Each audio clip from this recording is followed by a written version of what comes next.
Selamat malam Bu. Malam. Ya, coba perkenalkan Bu sedikit nama. Nama saya Satika Simamora. Eh, Sekarang kami berdomisili di Tapanuli Utara dan dipercayakan di Tapanuli Utara. Suami saya Nixon Nababan jadi Bupati Tapanuli Utara. Dan sekarang saya kegiatannya di PKK sebagai ketua dan di Dewan Kerajinan Daerah sebagai ketua juga, dan begitu juga di Yayasan Kanker sebagai ketua juga. Nah, kalau boleh diceritakan Bu sedikit tentang Yayasan Kanker yang ada di bawah naungan Ibu, gimana sih Bu? Jadi di seluruh Indonesia istri-istri kepala daerah otomatis sekaligus menjabat sebagai ketua Yayasan Kanker daerah tersebut. Nah, saya di Tapanuli Utara seperti biasa kita menangani, tapi saya lebih senang pencegahan ya. Pencegahan misalkan supaya ibu-ibu tidak kena kanker serviks, sebaiknya bagaimana ini kita sosialisasikan dari Yayasan Kanker. Dan jika pun sudah ada yang sakit ini, kita berusaha semampu kita mendampingi dan memberikan bantuan. Kalau berbicara sedikit tentang Yayasan Kanker nih Bu, apakah sudah ada gerakan yang dilakukan oleh orang Ibu atau masih dalam tahap? Gerakan sekarang ini apa ya? Ada sudah kita lakukan di Tapanuli Utara dan bahkan tahun lalu kita mengadakan malam amal untuk penyakit saudara-saudara yang sakit kanker dan saudara kita yang disabilitas. Itu keren ya Bu ya. Sudah melakukan belum maksudnya bukan hanya berdiri gitu saja tapi sudah ada yang dilakukan gitu. Ya harusnya sih memang harus ada dilakukan ya, tapi masalah itu keren atau tidak kan bukan kita yang menilai, tetapi bagaimana kita menyikapi dan kita bisa memberikan solusi bagi saudara-saudara. Jadi saya pikir relatif ya, kalau kita bilang saya sampaikan keren, belum tentu bagi orang keren. Jadi semampu saya sebagai ketua melakukan apa yang bisa saya kerjakan. Nah, sekarang kita lagi di landat pandemik nih Bu, pandemik corona COVID-19. Kan sekarang jadwalnya Ibu semakin dikurangin gitu. Apa sih yang Ibu lakukan selama pandemik ini? Apakah ada program-program khusus yang dilakukan atau gimana Bu? Yang pasti kita harus mengikuti anjuran pemerintah ya, stay at home. Tapi saya sebagai istri kepala daerah tidak bisa sama dengan saudara-saudara kita, apalagi masyarakat. Apapun ceritanya saya harus berbuat dan saya harus melakukan.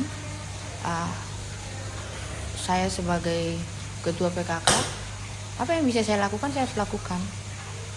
Dan sekarang ini walaupun saya banyak stay at home ya, berada di rumah, tetapi saya selalu mengarahkan kepada teman-teman, saudara-saudara yang berkecimpung di anggota PKK, saya selalu sampaikan supaya menggerakkan di setiap desa bahkan dusun untuk pembuatan air jahe cinta ya. Wedang. Kemarin saya minum, enak loh, asli air jahe cinta. Oh ya enak ya. Iya. Wedang jahe cinta. Ini kenapa ya saya sampaikan ini, saya pengen sekali ditaput. Ada ini, ya memang nggak salah pemerintah kita menganjurkan itu, baik dari pusat sampai ke desa ya. Kenapa? Kita harus mengingat bahwa Indonesia ini kaya dengan rempah-rempah. Ya. Termasuk jahe, saya pikir dalam kategori rempah-rempah, baik itu serai ya, itu yang menghangatkan tubuh itu semua rempah-rempah itu sangat bagus. Baik itu dari nenek moyang kita mengatakan itu bahwa rempah-rempah itu memang sangat bagus untuk kesehatan. Jadi memang kalau kita hubungkan dengan keadaan yang sekarang, apalagi di pandemi corona ini, ya memang dia kemungkinan besar untuk mati itu di suhu yang panas ataupun di dalam tubuh manusia. Kalau memang tubuh kita hangat, saya pikir imun kita juga naik. Nah dengan begitu ya paling tidak udah membantu bahwa Ya betul. kita bisa menghindari corona lah. Jadi sangat bagus sekali sih jahe ini. Dan selain apalagi di Tapanuli Utara daerah pertanian ya. Iya Bu. Berarti ini juga jahenya dan memang langsung dari petani.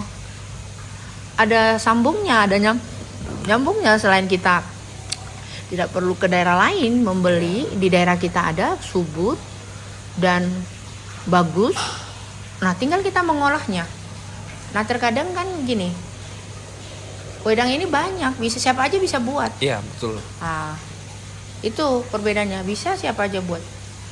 Cuma perbedaannya kenapa Ibu PKK mengarahkan, kadang kan kita bosan juga ya, rasa begitu aja.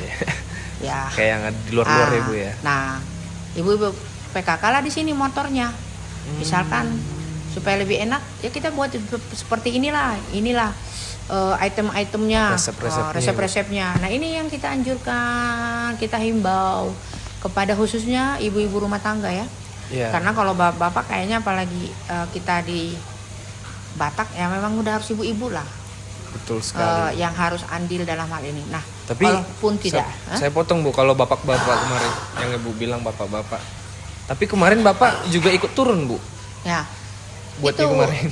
Nah, kalaupun misalkan bisa, ya tidak apa-apa, malah lebih bagus.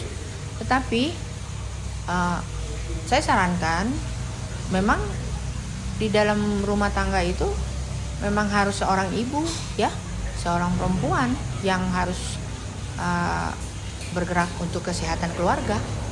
Kalaupun ada bapak-bapak ataupun laki-laki mau, wah kita berterima kasih sebagai seorang ibu ya. Itu adalah salah satu nilai plus yang harus kita apresiasi. Tapi yang pasti kita menganjurkan ini, ayolah kalau keluarga kita mau sehat ya kita harus bergerak. Ibu-ibu, apalagi ibu-ibu PKK ya, harus bergerak. Itulah.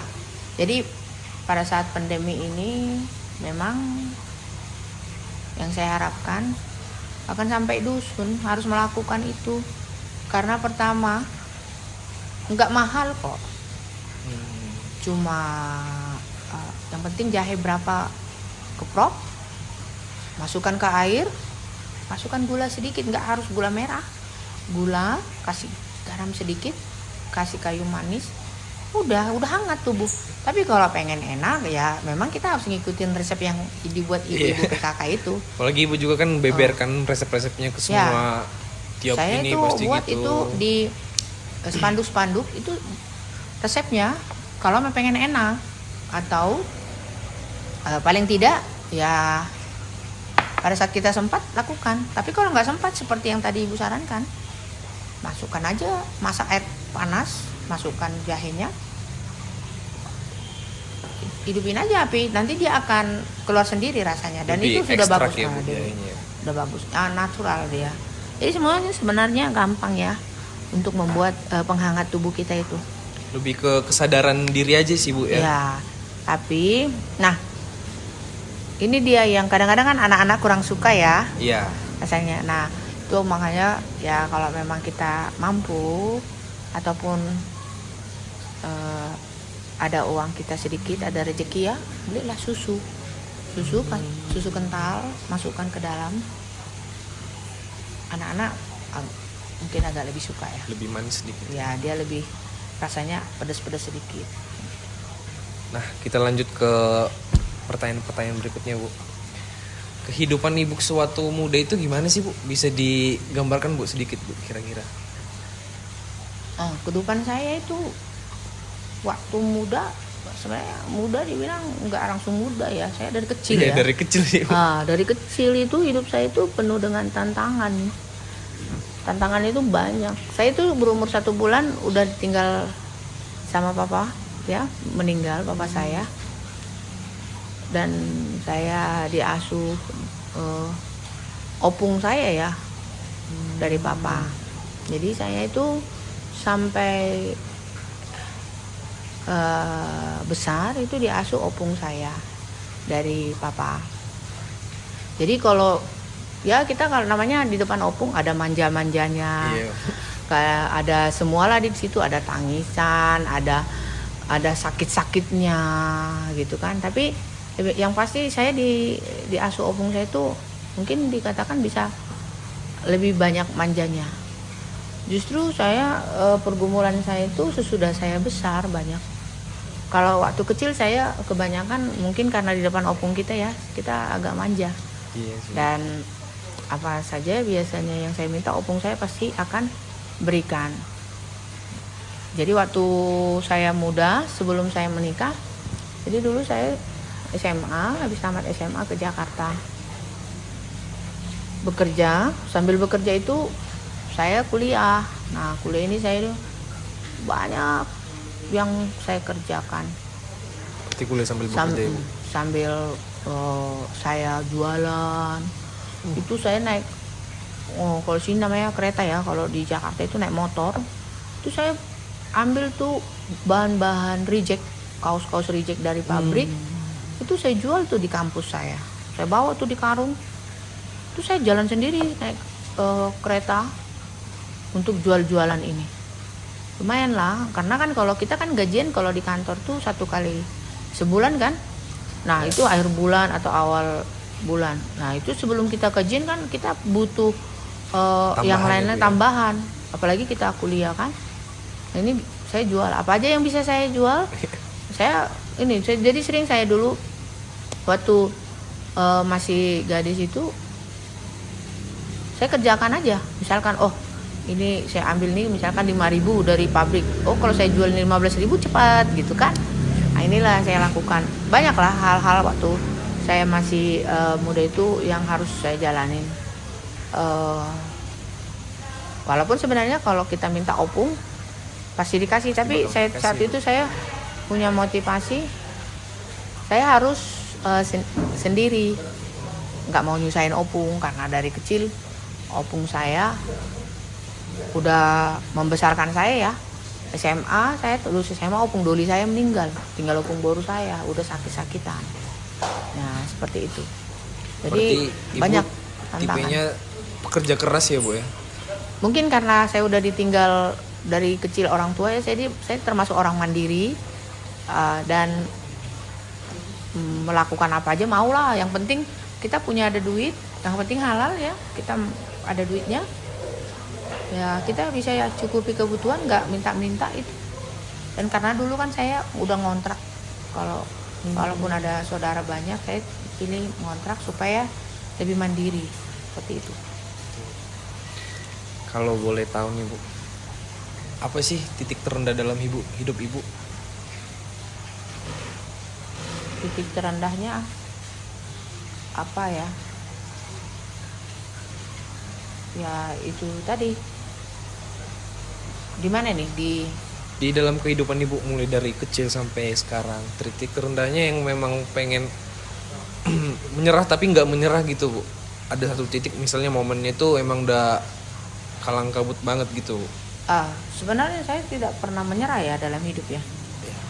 Saya semakin banyak tantangan, justru saya semakin semangat. Kenapa?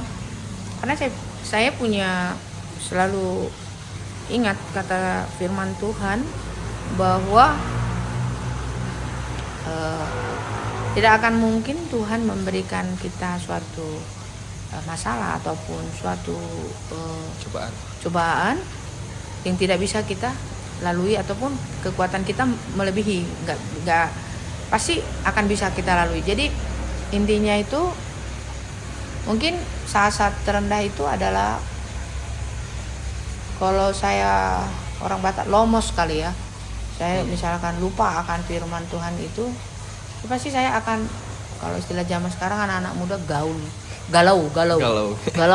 Tapi setelah itu nanti kita sadar sendiri, loh Tuhan kan bilang begini, gua ngapain ya gitu. Jadi bukan curhat di sosial media. Iya, Gitu. jadi kita apalagi saya kan senang bernyanyi ya.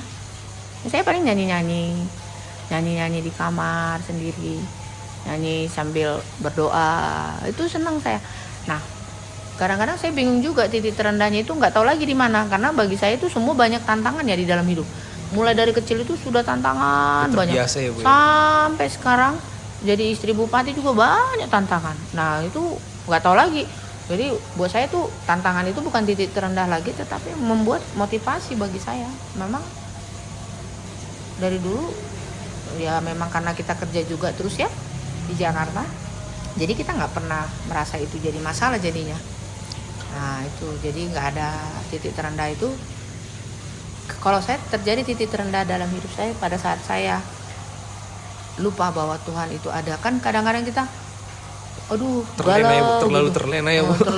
Galau lupa Tuhan kan ada. Nah itu, jadi itulah ya yang terjadi, yang biasanya terjadi dalam diri kita itu. Terus ini, Bu, kita lebih intim nih percakapannya, Bu. Apa cerita buruk yang pernah Ibu dengar tentang Ibu sendiri? Oh, kayak Banyak kayaknya, Bu, ya.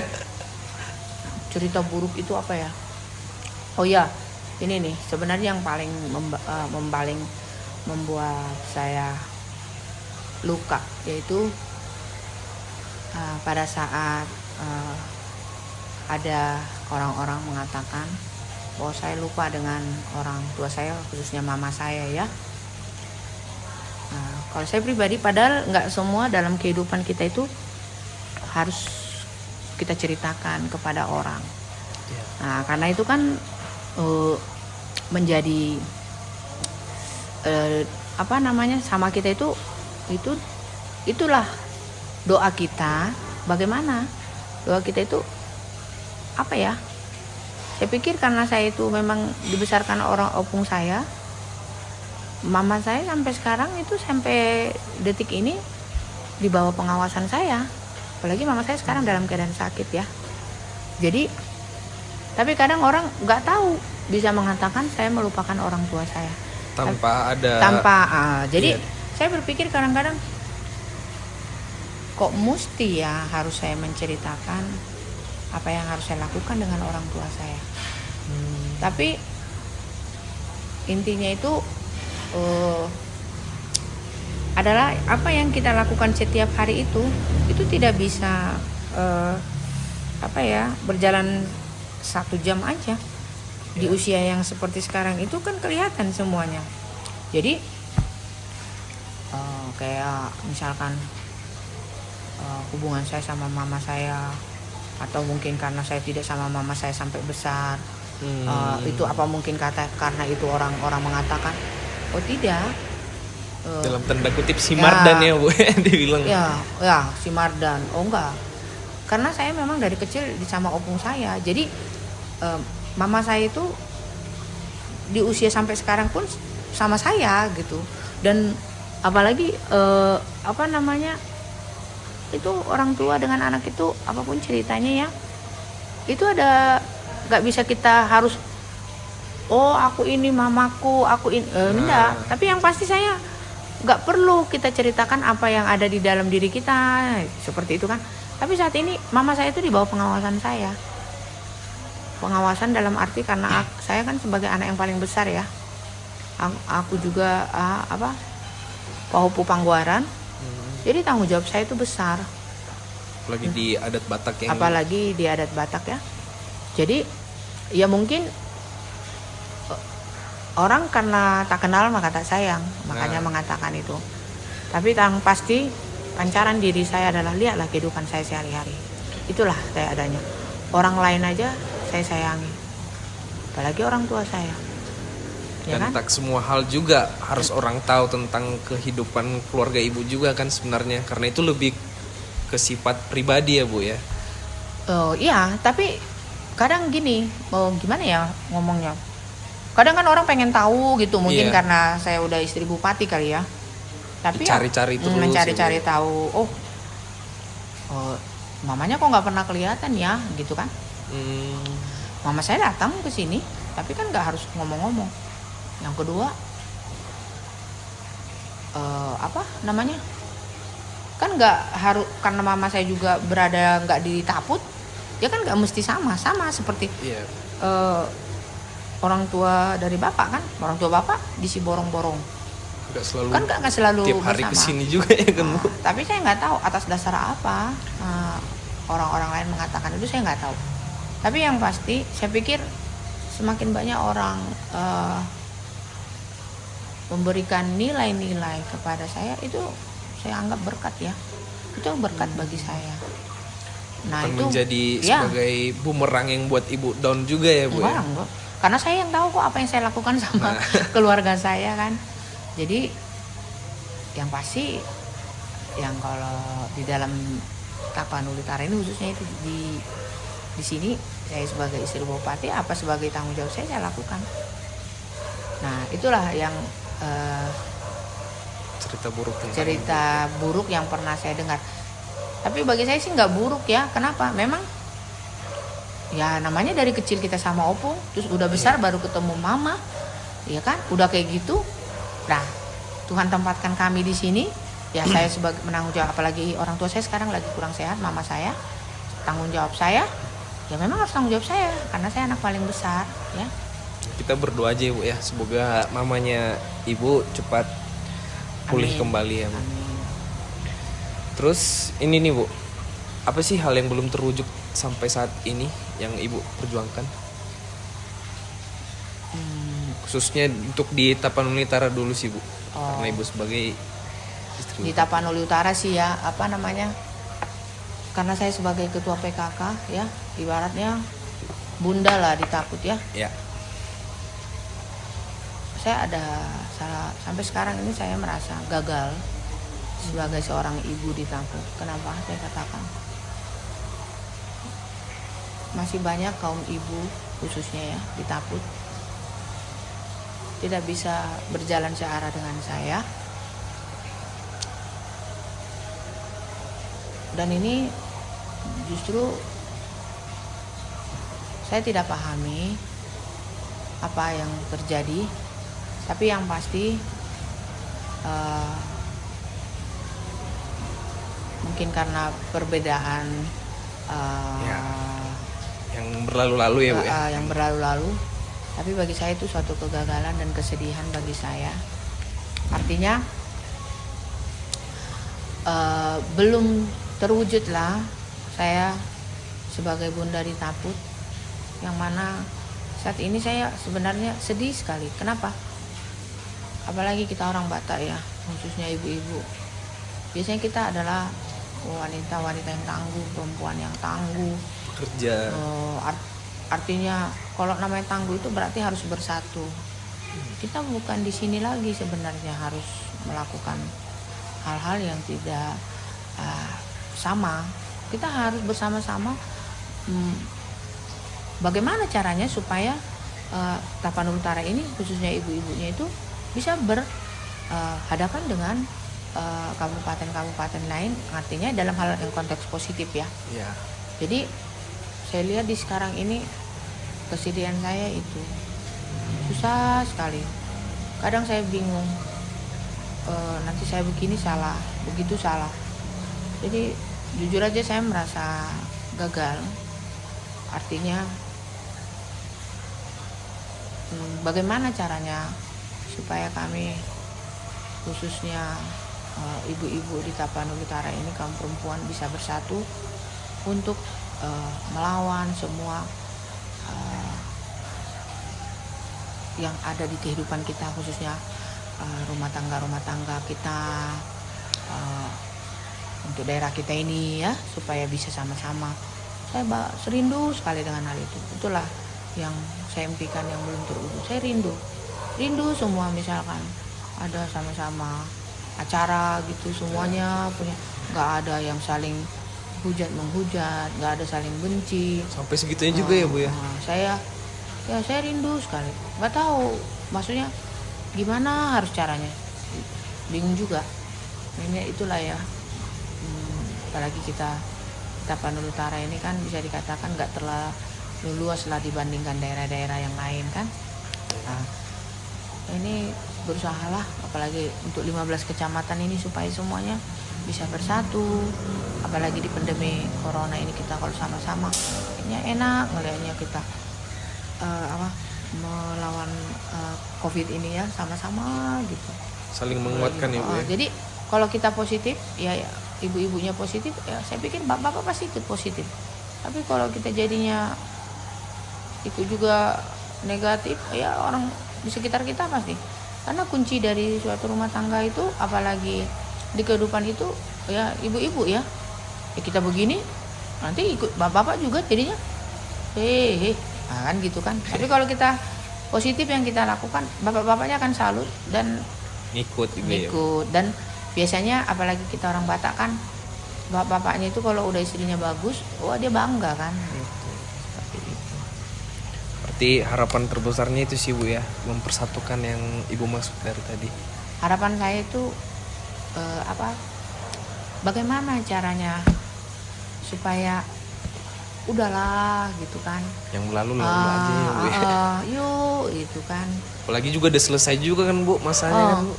Terus kan kami kan nggak mungkin juga di sini selamanya juga kan. Apa jadi bupati kan semua kan ada masanya. Ya udahlah, toh juga kan besok-besok masih bersaudara. Kita kan tahu besok jangan-jangan martondong kan mesti. Iya. Jadi kok mau kita ini ula-ula iblis di tanah kalau si Bolison dia rohani baik kan kok mau gitu. Jadi maksud saya udahlah stop gitu. Hidup kita kan nggak lama. Nah, untuk berbuat sesuatu yang baik aja kayaknya kurang ya. Jadi saya pikir udahlah.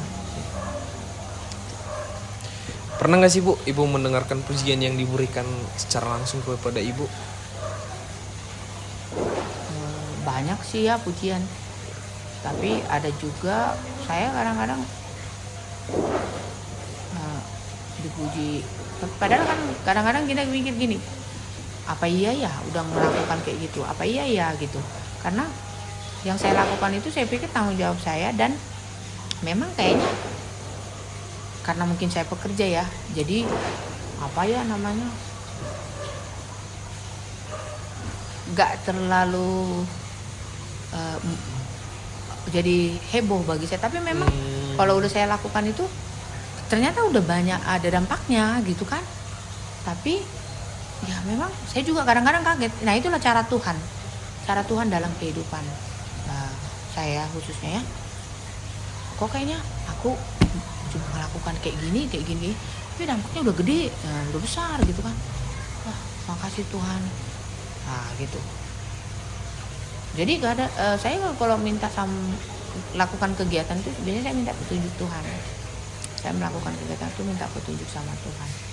Nah saya berusaha. Nah itu karena kadang-kadang banyak orang mengerjakan belum tentu efeknya besar kan. Iya. Nah sekali Bu. Ternyata kalau Tuhan yang sudah bekerja, wah kita lakukan mungkin apalagi saya karena saya melakukannya dengan ketulusan. Saya melakukan perasaan masih sedikit, tapi ternyata sudah besar dampaknya.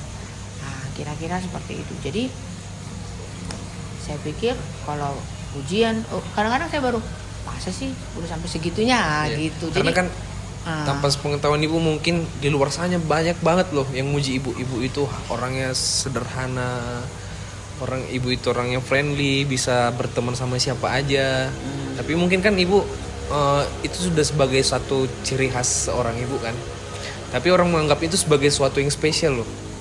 Keren dalam artian mereka. Kalau sederhana itu ya, jadi saya pikir kita melihat dari semua sisi ya. Kesederhanaan itu di mana kita pada saat itu. Banyak orang, ya mungkin kadang-kadang kayak kita pejabat-pejabat sederhana itu ya nggak pakai barang-barang mewah misalkan gitu kan, nggak pakai apa. Wah kalau saya justru saya pakai barang mewah, misalkan ini kayak gini saya buat ulos nih, baju ulos nih bagus nih, buat saya ini udah mewah banget. Karena apa? Karena saya sangat mencintai baju ulos ini dan ini saya jaga. Itu barang yang sangat mahal bagi saya karena saya buat ini tuh penuh dengan kehati-hatian dan penuh dengan bagaimana supaya saya pakai tuh rapi, terus orang lihatnya tuh ih apa ya, bagus ya, nah gitu. Nah ini saya pikir orang bisa melihat sederhana, tapi sebenarnya ini bagi saya berarti banget. Mewah ya Bu dalam Buat saya artinya. udah mewah. Kenapa saya melakukan ini dengan seluruh curahan hati saya, pikiran saya, apa yang harus saya lakukan apa, dan saya mau apa yang saya pakai itu menjadi berkat bagi orang. Nah itu jadi kesederhanaan itu tergantung kita lihat dari apa ya. Kalau saya pikir ya, mungkin orang lain mengatakan kalau memakai barang-barang mewah, misalkan kayak perhiasan, itu baru nggak sederhana. Kalau saya mengatakan kalau kita sederhana itu adalah jika kita bisa memantaskan diri kita memakai apapun, terus rapi, bersih, nah yang pasti hati ya. Nah walaupun kita misalkan udah rapi segala macam, hati kita nggak tulus, itu nggak akan terpancar apapun dari apa di dalam diri kita. Jadi semua kesederhanaan itu harus kita lihat dari semua sisi. Kita bisa menempatkan diri kita di mana saja kita berada. Jadi kalau saya pikir ya, makanya kalau teman-teman di luar mengatakan ibu itu bergaul sama siapa aja, memang harus begitu. Sebagai istri kepala daerah, baik sebagai anak Tuhan, kita harus bersama-sama dengan semua ciptaan Tuhan. Kenapa? Karena kan hidup ini cuma sebentar. Kita kan nggak tahu besok bagaimana. Nah, itu saya senang. Detik juga bisa berubah ya kan Bu. Saya senang bertemu banyak orang. Jadi saya bisa banyak belajar. Oh, di diri teman saya yang ini begini, cara mentreatmentnya, cara mengatasinya seperti ini. Jadi sebenarnya semakin banyak kita berteman dengan banyak dari semua kalangan, itu semakin membuat kita belajar dalam kehidupan. Jadi itu adalah satu guru bagi kita, pelajaran bagi kita. Jadi di setiap kehidupan itu, baik apapun itu menjadi satu pelajaran. Artinya kita jadi bisa belajar.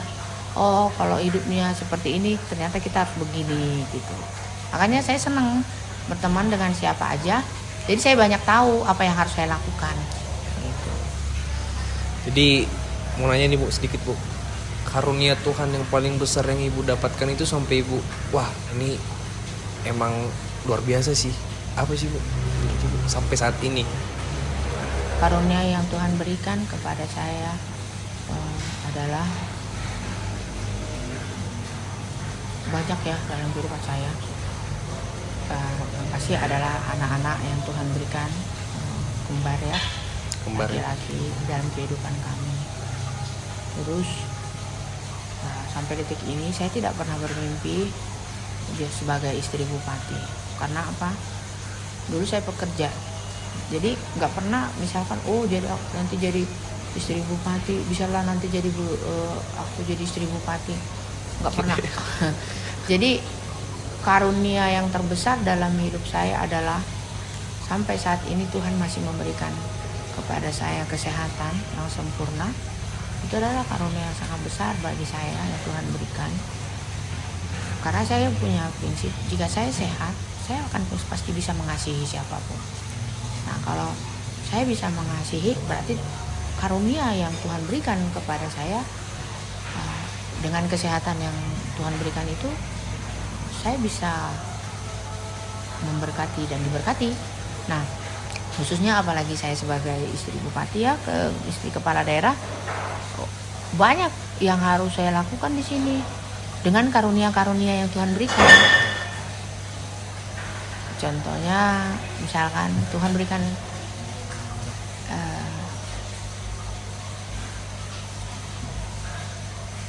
banyak yang Tuhan berikan kepada saya karunia-karunia. Wah, itu harus saya harus kita salurkan. Berkat atau talenta-talenta yang Tuhan berikan. Saya sebagai istri kepala daerah, saya harus salurkan ini kepada masyarakat. Nah, ini kalau kita dikasih Tuhan karunia yang sangat besar, yang banyak itu di dalam kehidupan kita tidak salurkan lagi, itu akan mentok sampai situ. Jadi kalau hidup kita mau terus menerus dikasih Tuhan karunia, kita harus mengalir ini. Nah itu, jadi sangat banyak ya karunia yang Tuhan berikan di dalam hidup saya, khususnya bagi saya kesehatan. Nah, ini karunia yang sangat besar, apalagi di pandemi ini kan. Nah, kita berdoa supaya cepat berlalu lah corona ini. Bukan semata-mata jabatan yang diberikan nih Bu ya, itu hanya sebagai titipan aja mungkin. Ya, kalau jabatan atau apapun yang di dunia ini yang Tuhan berikan, sebenarnya nggak ada yang abadi ya. Semuanya harus, kita nggak tahu apa yang akan terjadi. Yang pasti kalau saya berprinsip, Tuhan masih berikan kesempatan kita bernapas di dalam hidup ini, lakukanlah apa yang bisa kau lakukan dengan tulus. Nah, itu adalah sudah satu karunia yang Tuhan sudah berikan. Itu yang kita harus lakukan sebenarnya. Apalagi saya, susah senang saya sudah hadapi semua, buat dari kecil bahkan sampai sekarang itu kehidupan itu begitu terus. Nah kalau saya tidak mensyukuri lagi kehidupan ini, karunia-karunia Tuhan hingga saat ini saya masih bisa sehat seperti ini, kalau kita nggak syukuri, waduh, kayaknya nggak bisa kita katakan lagi apa ya. Bahkan nggak tahu lah, semua yang dalam hidup saya itu adalah yang karunia dari Tuhan, yang nggak bisa saya katakan ini yang lebih ini enggak, karena satu kesatuan yang sangat besar dalam kehidupan saya. Nah, ini yang saya rasakan dalam hidup saya. Jadi ada lagi nih Bu, pertanyaan nih Bu, jika Ibu tidak menjadi istri seorang bupati, jadi apakah Ibu saat ini? Mungkin tetap jadi pegawai kantor, pekerja kantor. Karena dulu saya sebelum istri kepala daerah itu kerja di kantoran.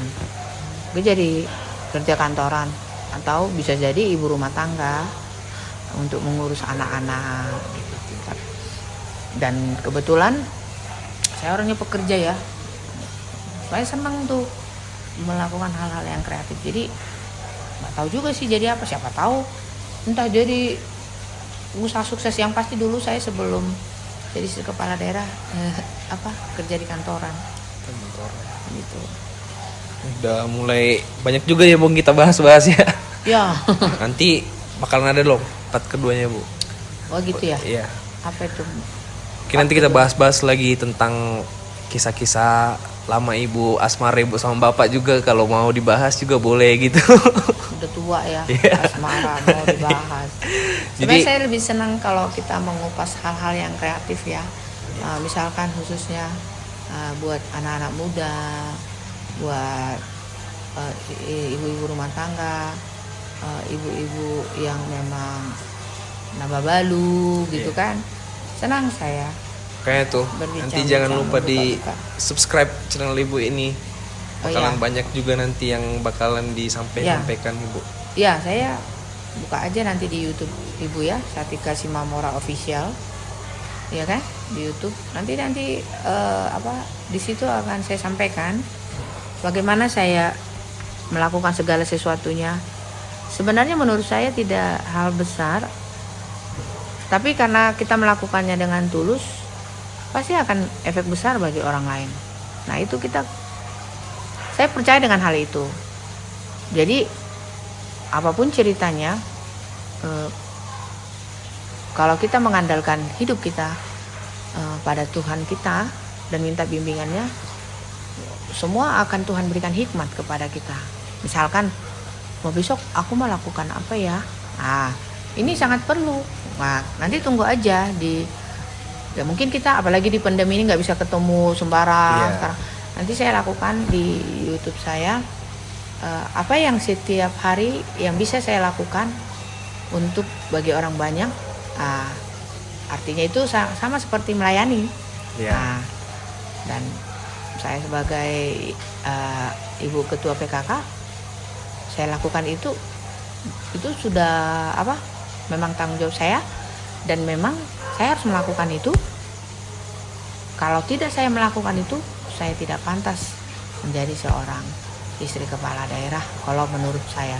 Karena apa? Ya kita harus melakukan yang baik. Ya dong. Sebagai pejabat kita harus melakukan yang baik. Nggak bisa nggak. Jangan sekali-sekali kita jadi pejabat kalau kita tidak bisa melakukan hal yang baik. Kita harus lakukan itu supaya semua orang bisa mengikuti derap langkah kita. Wah, itu nanti kabupaten itu bisa cepat maju. Itu apalagi kalau rakyatnya itu positif, ya kan? Artinya itu kita punya berpikiran positif semua. Wah, ini apa ini namanya nih? Tembok-tembok juga bisa bicara. Mendukung kita, alam mendukung kita. Wah, enak banget. Semesta ya, Bu. Oh iya, alam semesta mendukung kita, enak sekali. Jadi kalau ini udah kita lakukan ini, waduh, apa enggak gebiar itu kan? Gitu. Ya. Terus yang terakhir nih, Bu, pesan-pesan untuk kaum muda nih, Bu. Kaum muda dulu, nanti berikutnya kita tambahin lagi di pertemuan kita selanjutnya. Jadi kalau untuk kaum muda ya, kita harus punya visi dalam kehidupan kita. Kita harus punya mimpi. Nah, mimpi ini kalau kita mau mewujudkannya, kita harus berani.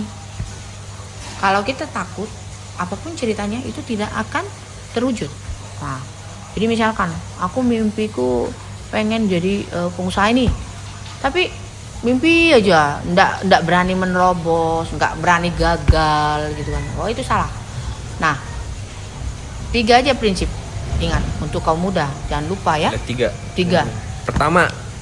Pertama harus punya mimpi, visi dalam kehidupannya, ya kan? Ya kan? Dream gitu. Oh, dream katanya kalau kata Mino. Yang kedua punya keberanian. Keberanian. Ya kan? Keberanian itu dalam arti kan kadang-kadang kalau kita berani itu pokoknya pengen positif. Enggak, gagal juga nggak apa-apa. Yang penting kita lakukan dulu. Berarti bisa diartikan nggak ada orang langsung sukses, pasti gagal itu. Keberanian dalam mengambil kesempatan aja sih, Bu. Iya, kesempatan itu selalu datang, nggak pernah sekali datang, selalu datang. Cuma kita ambil nggak? Kan gitu. Nah, udah itu, Yang terakhir nih, udah Bu. kita semua melakukan tuh. Tulus lah. Tulus ya. Tulus itu udah di dalamnya itu mengasihi, semuanya udah kasih. Nah, ini kalau udah ada di dalam seorang pemuda, wah, saya pikir nggak mungkin nggak berhasil. Pasti berhasil. Lakukanlah. Kenapa? Ya karena memang itu yang saya lakukan. Gitu. Jadi saya itu banyak banget mimpi saya, bukan hanya satu. Wah, mimpi ini kalau kita nggak jalanin, nggak kerjakan, mau itu ada masalah, memang harus ada masalah supaya kita bisa belajar kan. Itu kalau kita nggak berani, waduh, nggak akan bisa mewujudkan itu. Itu. Tapi kalau udah semua ini nanti mimpi kita udah terwujud karena keberanian kita, tuluslah. Ketulusanmu itu diperlukan. Artinya, ya kalau memang kita ada lihat orang lebih susah dari kita, bantu. Atau kalau kita misalkan mau nolong orang membuka jalan, bantu. Tulus. Itu nanti akan Tuhan buka semua berkat. Percayalah, lakukanlah itu untuk anak-anak muda yang ada di Tapan Utara khususnya. Jadi sekian dulu, Bu. Terima kasih atas kesempatannya. Mungkin nanti videonya akan tayang di channel Ibu ya. Ya. Coba namanya apa, Bu? Tadi, Bu? Oh, channel saya itu Satika Simamora Official. Ya. Jadi nanti buka aja di YouTube Ibu. Nanti akan banyak kita kupas di sana, motivasi-motivasi juga. Karena kalau saya buka sedikit-sedikit kehidupan saya itu bukan jadi bahan ini ya, tapi itu sebagai lebih motivasi ya, Bu ya. Artinya saya sampaikan itu, saya ini yatim dari bayi, bukan berarti kita jadi bisa gagal. Nah, bukan hanya yang lengkap orang tuanya jadi berhasil, enggak. Nah, kita mengatakan ternyata hidup itu kalau tadi kita melakukan yang 3 itu yang tadi saya sampaikan, itu pasti akan berjalan dengan baik. Tetapi kadang kan gini, keberhasilan orang ini kan berbeda-beda. Yeah. Bisa jadi orang berhasil kalau rumah saya sudah sebesar ini gitu. Nah, ini kan berbeda. Jadi relatif. Saya pikir kita pantas saat kita bisa mensyukuri semua karunia yang Tuhan berikan kepada kita, berkat yang Tuhan berikan kepada itu, disitulah sebenarnya keberhasilan yang baik, yang sebenarnya. Nah, jadi kalau ada yang teman-teman kita yang pengen lebih tahu tentang Ibu, silahkan komen di bawah. Nanti apa yang lagi pengen kita bahas, kita bakal bahas lagi, Bu ya. Kalau ada kesempatan ya. Jadi terima kasih. Selamat malam. Ada Bu? Kata salam perpisahan. Oh, yang khususnya bagi saudara-saudara kami yang umat muslim, saat ini kebetulan kami berbincang-bincang dengan adik kita Mino dan saudara-saudara kita merayakan hari Lebaran ya, Hari Raya Idul Fitri. Saya Satika Simamora, Ketua Tim Penggerak PKK Tapal Utara mengucapkan minal aidin wal faidin, mohon maaf lahir dan batin. Dadah.